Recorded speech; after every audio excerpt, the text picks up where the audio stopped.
Nas últimas décadas, o gasto público com saúde tem crescido em ritmo mais acelerado que o produto interno bruto em muitos países. O principal desafio é o custo crescente de medicamentos e tecnologias em saúde, pois a inflação no setor saúde é maior do que em todos os outros segmentos da economia. Hoje entraremos em uma viagem em que vamos conhecer os principais modelos de assistência farmacêutica do mundo.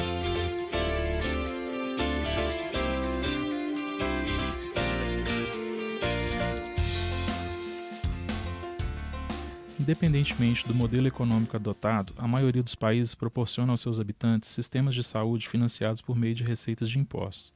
Mesmo países que não adotam ou não possuem o direito ao acesso universal à saúde, o gasto público com saúde normalmente é muito elevado. O Reino Unido tem um dos primeiros sistemas de saúde pública com acesso universal à população, criado ainda na década de 40, em meio à Segunda Guerra Mundial. O Reino Unido é composto por Inglaterra, País de Gales, Irlanda do Norte e Escócia. Cada um desses países tem liberdade para organizar o seu próprio National Health System. Juntos, eles atendem cerca de 65 milhões de habitantes. O gasto em saúde no mundo, como dissemos anteriormente, tem crescido assustadoramente na maioria dos países. Para equacionar essa situação, é preciso adotar seleção de medicamentos e tecnologias de saúde que correspondem à melhor relação de custo-efetividade para as populações.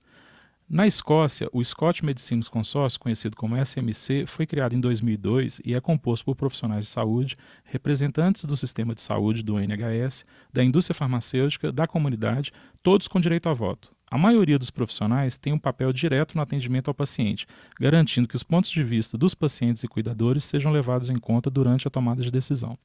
Mas como o SMC decide quais medicamentos devem ser fornecidos à população?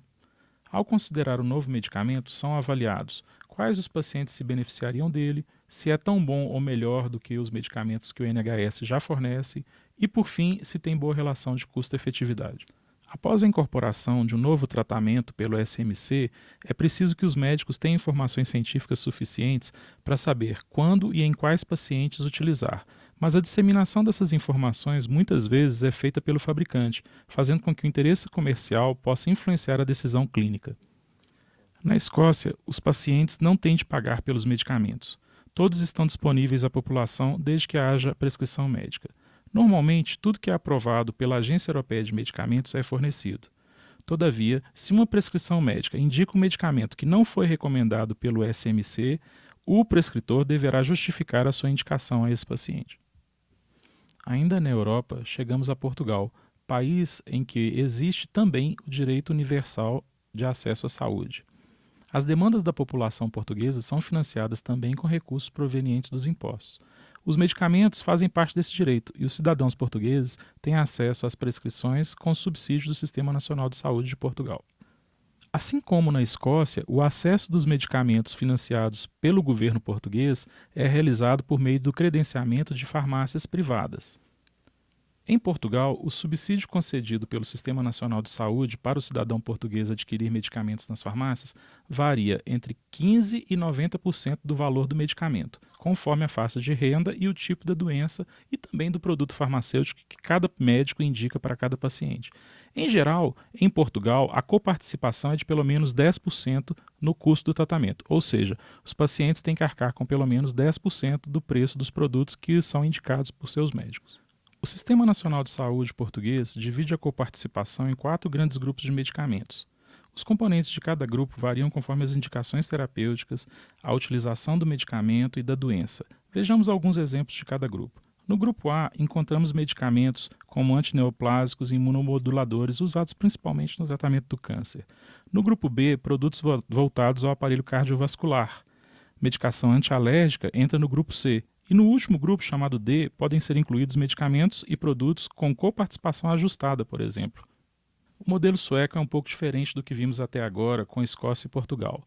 Desde 1970, o mercado farmacêutico sueco era controlado por uma única empresa estatal, a Apoteket AB. Em 2009, no entanto, o monopólio foi quebrado. Nessa época, a empresa tinha cerca de 900 farmácias, cerca de uma farmácia a cada 10 mil habitantes da Suécia. Mas a partir desse período, foram vendidas cerca de 2/3 das farmácias da Suécia para outros empresários do setor privado. O governo sueco subsidia medicamentos por várias razões, mas particularmente para assegurar o acesso universal a tratamentos efetivos e de alta qualidade. Entretanto, nem todos os medicamentos na Suécia são subsidiados pelo governo. A lista que compõe o esquema de benefícios farmacêuticos da Suécia é definida pela Agência de Benefícios Dentais e Farmacêuticos, conhecida como TLV na Suécia, que além de indicar quais medicamentos serão subsidiados com recursos públicos, também determina as margens do varejo para as farmácias suecas, regula a substituição de medicamentos nas farmácias, entre outras atividades. Estão aptos a receber os benefícios farmacêuticos concedidos pelo governo da Suécia todos os residentes do país, aqueles que trabalham ou têm o cartão de seguro-saúde europeu e aqueles que possuem receitas prescritas no país. Nesse esquema, os pacientes pagam um valor anual máximo de 2.250 coroas suecas pelos medicamentos que lhes são prescritos. Os valores excedentes são pagos pelo Conselho do Condado, ou seja, por cada unidade administrativa nacional. Dessa forma, uma vez que o usuário compra um total de 2.250 coroas suecas em medicamento em um período de 12 meses, ele passa a ter direito ao restante dos medicamentos que precisar, sem qualquer custo, até o final desses 12 meses. Além disso, crianças menores de 18 anos também podem ser contadas junto ao limiar da família.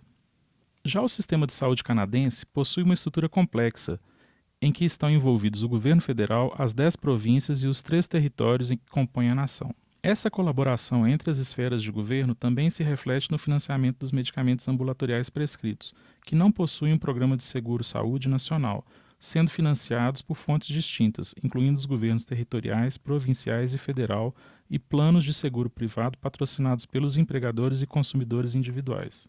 O acesso aos medicamentos no Canadá é realizado por meio do credenciamento de farmácias privadas.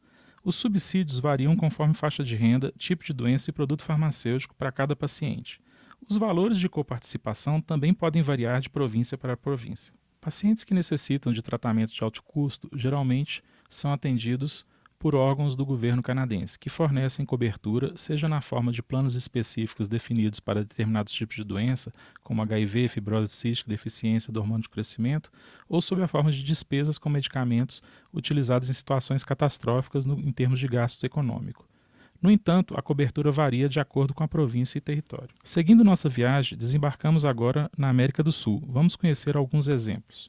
A Argentina não apresenta um sistema universal de saúde. Entretanto, desde a década de 70, os argentinos possuem o Instituto Nacional de Serviços Sociais para Aposentados e Pensionistas, mais conhecido como PAMI, Programa de Assistência Médica Integral. Aproximadamente 4.800.000 pessoas, cerca de 10% da população argentina, é afiliada ao programa do PAMI. O copagamento em medicamentos para a população atendida pelo PAMI varia de acordo com a doença.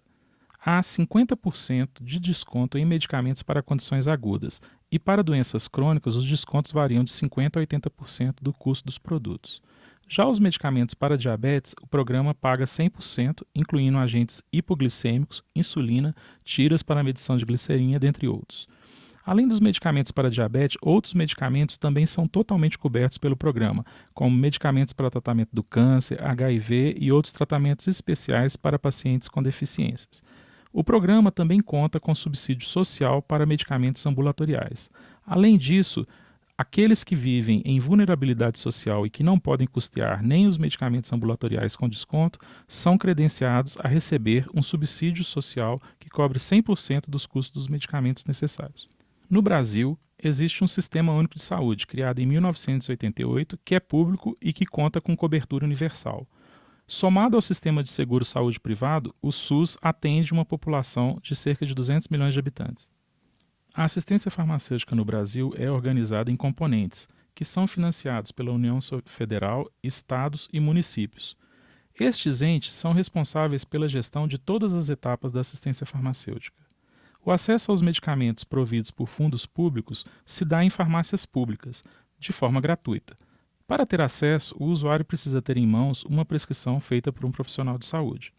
Muitas vezes, também é preciso que esse profissional de saúde esteja em conformidade com protocolos clínicos e diretrizes terapêuticas para aqueles produtos que prescreveu.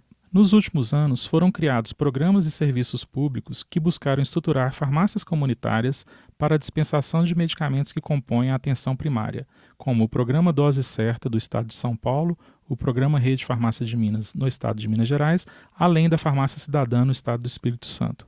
A partir de 2004, foi criado o Programa Farmácia Popular do Brasil, com o foco principal de aumentar o atendimento e o acesso à população dos medicamentos da atenção primária.